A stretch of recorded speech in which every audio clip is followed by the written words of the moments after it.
welcome back everyone to the third episode of Christina Critiques. Now I'm going to try and waste as little time as possible on the intro because I have a very limited amount of time, and speaking of time, I wanted to announce something. Because I've noticed that the 15-minute time limit I've set upon myself for previous episodes always turns out to be not enough, and I'm already on my third episode and I'm still way behind on all the submissions I have to get around to critiquing, I'm going to extend these episodes to 20 minutes. Now, the reason I'm doing that is I know it's a very long time, and I do apologize to everyone who can't sit through that whole thing. It's quite long, I understand. But I want to make sure that I can get to everyone, and that everyone gets the amount of critique that they need, and that I don't rush through a bunch of submissions and don't give them what they need to hear, or just kind of meander along on one to fit a time limit of one per episode, because I can only release one once a week. So that's what we're doing, and for today, I'm going to try and get through 3. Now, the first one I'm going to get to is this one. I meant to go over it my last episode, but the time gave out, so I'm going to get to it today. Now, this picture, in and of itself, I'm going to waste very little time going over, the style errors, because when you compare it to reference pictures of actually Bill, he's actually very close. This picture is almost the same. I would say that maybe the width here on his arms is a bit off, seeming as it's quite thick in certain places, whereas in his other, in his original drawing, his arms are, oh dear, that's embarrassing. In his actual form in the show, his arms are the same width all the way around, and then you don't have kind of this width thing going on. And if you were to give the weight of his arms anywhere, you should keep it at the end of his hands to make his hands larger.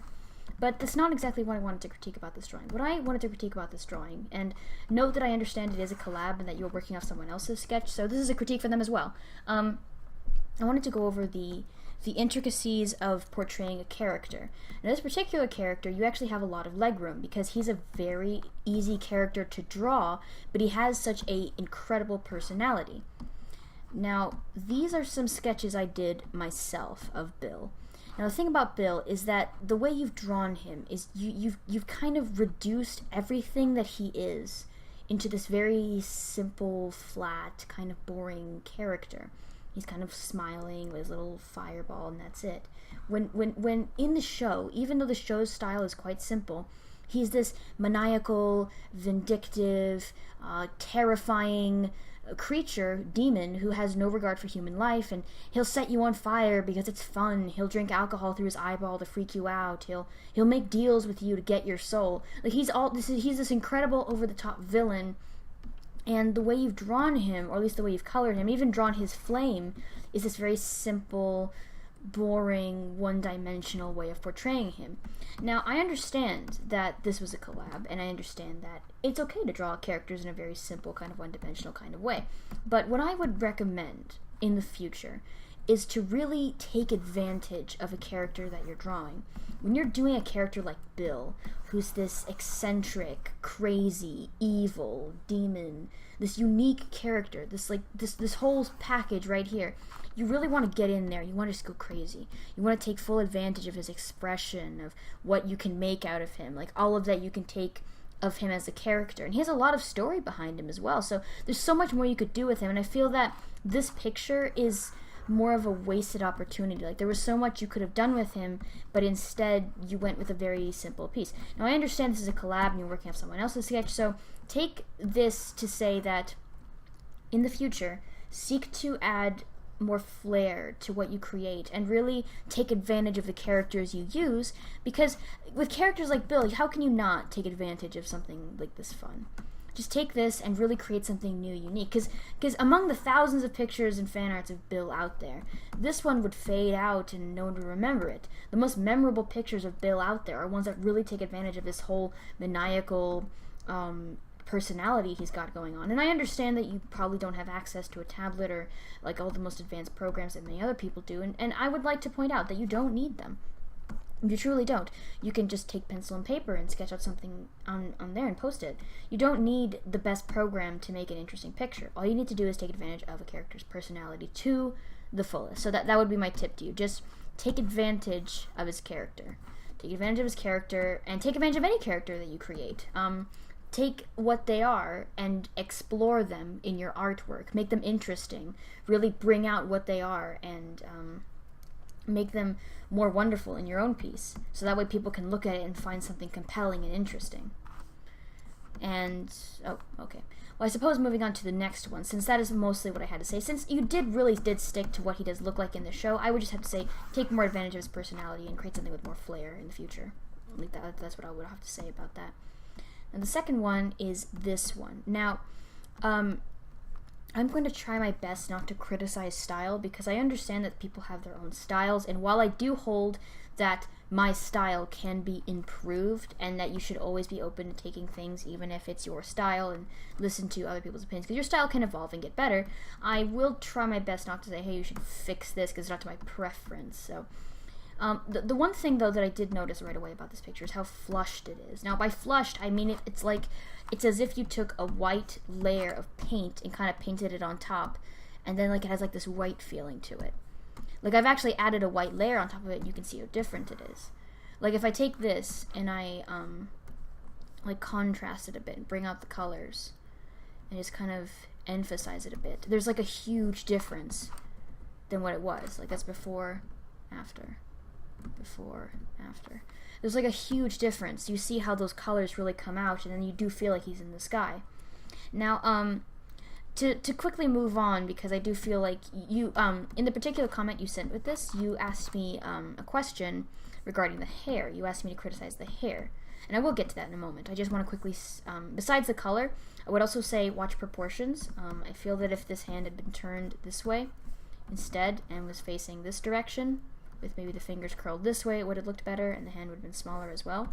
I understand this is your style. Again, I'm not going to try and tell you that you have to draw things a certain way, because I understand that's the way you draw them, but I would maybe look at color, work at keeping what you do within high contrast, just to kind of get like a good idea of what I'm talking about. Let's only do one side, so you can see how the color really is whitewashed. And if you had really brought that out, you would see like a huge difference. I think that colors are quite important, especially with an image like this one, because they're flying through the sky and they're on this dragon and this amazing adventure, and it's really hard to see that and really take advantage of that when the colors are so paled and stuff. And it's easily fixable with the contrast. Now, you don't want to go too high in contrast. You don't want to like oversaturate and like bore the picture. Now, strictly addressing the hair thing you said, I think you're on the right track in regards to creating hair. I feel that you've achieved and understand that thing of shape and creating shapes in hair. You clearly do with Mabel. I feel that these characters have a little too many stray hairs. Like, you kind of just went in there and just kind of gave them a ton of stray hairs. And I understand that if you're flying, you would have lots of stray hairs. But the thing is, with characters as cartoony as these, hair that many stray hairs looks a bit odd. Like, it conflicts with the style. I would say stick with a more solid shape hairstyle, and then work at just kind of creating the flow with that, and not so much concerning yourself with lots of little hairs, because little hairs can work sometimes. But like if you have this very cartoony style going on already with the characters' bodies and faces, it doesn't match well with the hair.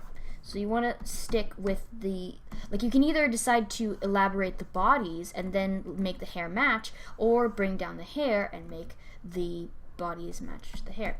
Whatever you feel is best, but I would recommend probably straying away from doing it this realistically if you're going to be doing like this cartoony characters. Like, these are extremely cartoony characters, which are fine. I think that they're quite cute. But you don't want to do that if you have these really cartoony bodies. Like, and like this hair that's supposed to fit on this cartoony body, it doesn't make sense, and it looks kind of odd. That would be the only major thing. I'm not sure if this muzzle here was intended. I'm not sure of how much of a fan I am of it, but I understand that it probably is a style. One thing though, I understand these are back teeth, so I would say maybe if you draw this in the future again, or draw this dragon in the future again, you would want to make these back teeth a darker or a lighter color, because it kind of makes it look like he's a shark with many rows of teeth in the same jaw, which looks a little odd for a dragon like this. Also, if you look at his tongue is like flat up against the sharp teeth. Like, this is his tongue shape, right? And then following the teeth they would be like stabbing into his tongue. So you might want to raise up that tongue a bit. Or maybe his tongue is so intense that he doesn't feel it. But yeah, the only things I would say is just watch proportions, make sure the hair matches the style. The line art I wanted to talk about because I feel that there's like lots of these little things right here. The lines don't quite touch each other, and there's like a really weird varying thickness to them. And it's like the lines are incomplete or hastily run up. And I would maybe say put a little more effort into making the line consistency the same, or at least make the lines match up each other. Like when you do something like where the line goes here and then another line's supposed to meet here, what you want to do is you want to make them overlap and then go in with your eraser and then erase the extra like that, and then go in closer and then fix it up so that way it looks seamless. Something like that, because I feel that this sort of thing where it just kind of barely touches each other but then not quite, it looks quite unattractive and looks like it's hastily put together. And you have a really good style going on here. I would just say adjust the hair so that it matches, and try not to keep with these very flushed white colors because they're not attractive, especially when you have a picture like this. It's supposed to be high rising fun. You want to have something that's popping, that's attractive, and that's great. Also, when you do a picture like this, when you want to do lighting, you want to do the lighting so that it all makes sense. The light source is here. This is where the light's coming from, right up above. Right here, that's the sun. And then you have the light coming down from here. Now on the head, the shadow is in the right place because it's right here next to the forehead and cheek. Then you have the shadow behind the tongue, but then you have a shadow here for some reason. Now this shadow here doesn't make sense because the ear would actually be covering up this entire area completely. So there should be a shadow here, but then there's light here. And then there's like a little mini shadow here. And then over here, you have this really strongly cast shadow here when the light is actually, it should be touching this area. There shouldn't be a shadow here. And then there's light here when the body is so large, it should be covering this hand entirely. There shouldn't be any light here. So again, work on your lighting, try to avoid whitewashing, and try to avoid that look of just kind of having shadows placed in places, because then it confuses the eye, and then people who are looking for that depth of perception, they'll get confused because then they see shadows in places where they shouldn't be. But then again, I do think the style is quite cute, and I hope that you do emphasize and work towards perfecting the lighting and such. Alright, the third piece that I'm going to go over today, we're making quite good time actually, it's awesome, it's great, is this lovely piece here. Now this one I actually had an issue with because I didn't see it in my inbox, and I foolishly went to the person who wanted to submit something like, hey, you didn't give it to me, and then I went back and I found it and was like, oh dear, I'm quite stupid, I am quite silly. To quickly talk about this one, because I don't think this one has a ton of problems. You mentioned you'd only been drawing for a year, and I'd like to say right away that this is amazing progress for only a year. I was nowhere near this level at a year's time. I was much younger, and I didn't know how to draw, and I definitely didn't understand the principles that you're exercising here. You've actually taken the time to keep the shadow behind here dark because he's being blocked off by the light. You've actually made the detail of the tears soaking into the fur and the fur getting darker. You've made the detail of the tears coming onto his shirt and dripping and making a darker color. You've actually emphasized like a lot of things. You've colored the lines, which I would have never had the patience to do. You've made the teeth. You've drawn the nose up so nicely. You've understanding wrinkles and stuff, like all this lovely stuff, like all these lovely expressions, and it's just really cute, and I love it. And I love how you followed the pattern of wind when you drew in these petals. They actually have a flow to them, and they're really lovely, and it's just so beautiful. I love it. It's very, very lovely. One thing I would critique, though, is the way the tears are falling. These little driplets here, that's one way to do it, because I see what you're doing is that the tear is falling, but it's kind of like being absorbed into his fur. One thing I would do instead of doing that would be to kind of have like a tear with a trail, because tears fall down so fast. Unless he was literally crying like a faucet, his tears would not be doing that. His tears would be kind of like, see, the way a tear works is that it bubbles up in your eye, and then it just quickly drips down your face, and then it almost falls off. Sometimes it falls off completely, leaving a tiny trail of water. So what you would want to do to emphasize that feeling that he's just weeping and crying and like he's so sad, is to kind of have that like bubbling up, like it's about to fall look going on, and then it just falls down. Looks creepy that I'm using red. I shouldn't use red. Oh dear. And for this one over here, with the view that he's at, I don't think this line of tier is necessary. It looks actually kind of odd because it flattens his face. So I would say that maybe instead just kind of do one line of tiers, where instead it's like one tier, not quite that large, but like something like this, where it's like one tier, and then like it drips down, and then you have the one little tear bubbling up there, and it's kind of falling. And then we have one, and then keep this detail, of course. I think this is quite lovely, but try not to make these two lines, because I feel like this flattens his face. Although you have added these really nice shadows here, which I'm really quite proud of you for doing. One thing though, I would also add the higher contrast as well. Like with the previous piece, you have this really nice element going on, but then it takes away from it because the light's not strong enough. See, like if I were to take this thing, for example, right, and I were to take this color, which I think would work, and then I were to go over it very gently, right, like that, just very quickly, giving a very basic shadow, and then I were to kind of blend that away, just kind of fix it up a little. Again, this is very rough for the sake of example. I'm not trying to literally fix it. So if you feel like I'm ruining it, I apologize. You see how that stronger light really brings more drama into the picture? It really like makes you look at this and see how like he's in a dark cave right now. Like he's in a very dark, very dark, deep cave and underground. And he's looking up into the very strong light of the one crack of light that he has up above him because he can't leave the underground. It would be much better if that light was stronger, and then you can actually feel that sense of like darkness that he's in. Like that stronger light would really help the picture. Like that, see like take that off, and it really helps because it just kind of brings the whole thing together when you have like that much stronger light on top of him like this. Not saying this picture isn't good. I'm just saying like if you were to emphasize it more or create more of a whole piece, that's what I would do. I would bring a stronger light. Contrast is everything when it comes to pictures that involve drama.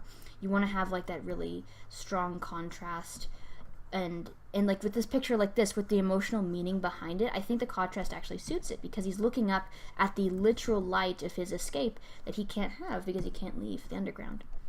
And if this picture had more contrast to it, you would be able to like really feel that desperation that he feels right now because he can't leave and he's stuck down here, and he can only just watch as everybody else leaves. It looks like that. See? So just keep that contrast going.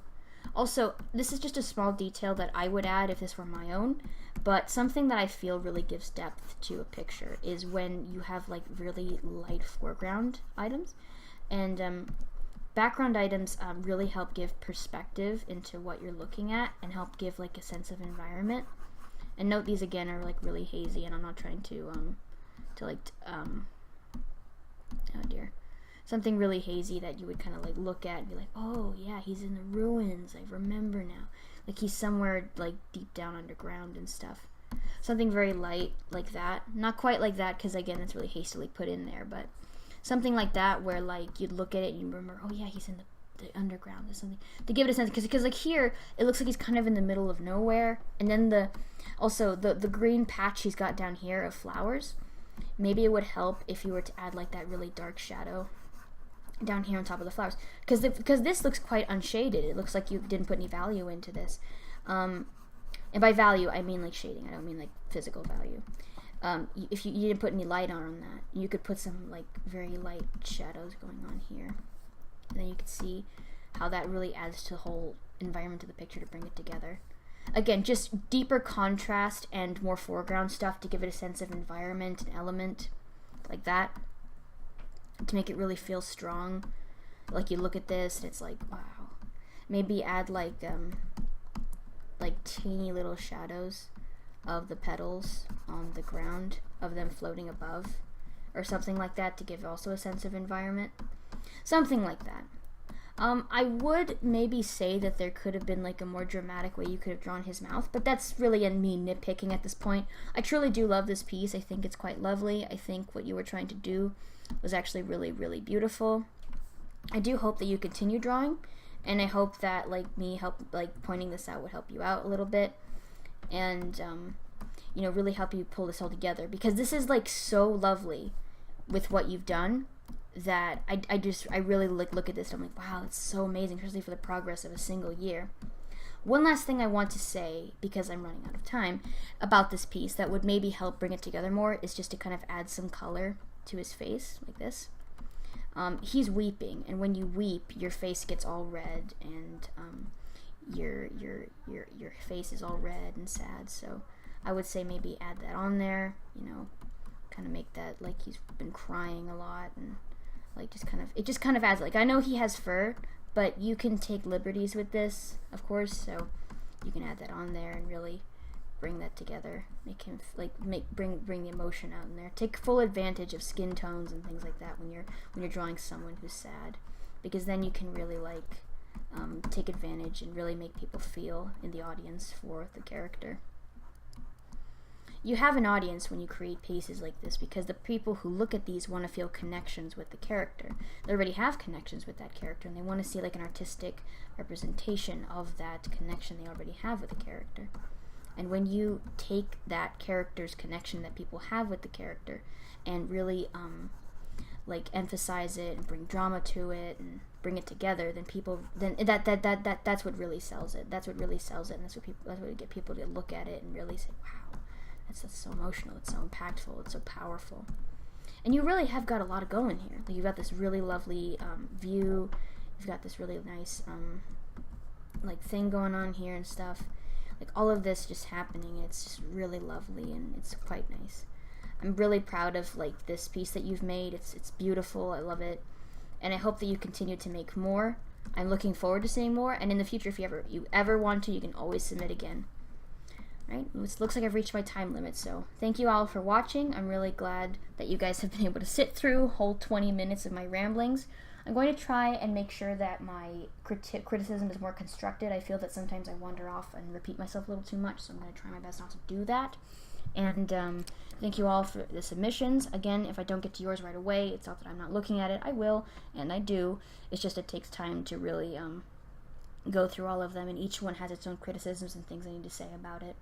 Thank you all for the submissions, and thank you everyone who participated, and thank you all for watching. I hope you have a wonderful day.